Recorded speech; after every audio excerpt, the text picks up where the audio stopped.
I've had the opportunity to work through some transactions where there were problems, and I was fortunately able to demonstrate why it's so important for you to work with someone that is predictable and does follow through and communicates well. And when you mention problems, they weren't problems that were created.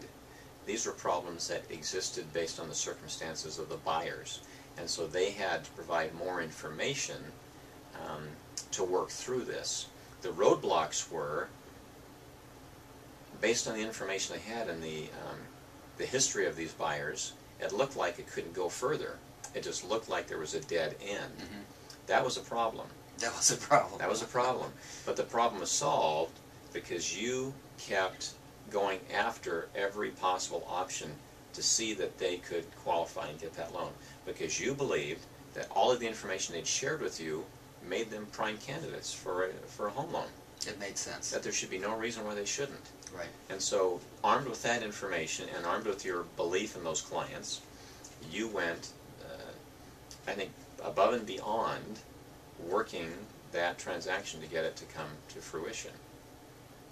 Well, it worked out. It worked out, and I got to say that the particular clients that you're referring to, I believe, were very good to work with. In other words, I had to come back to them so many times to ask them for more and more help. Fortunately, we'd had a conversation early on where I explained to them that things have changed in the industry so much that even though I've been in the business for 10 years plus, I can't really predict what an underwriter is going to ask for. Even when I've worked with that underwriter before, because things are changing so quickly in this industry.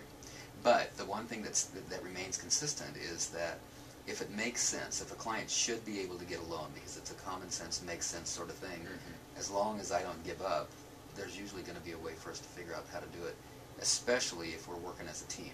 You as the realtor, me as the lender, and the client, all together with the same attitude that we're going to continue to keep doing what we need to do to meet the long goals.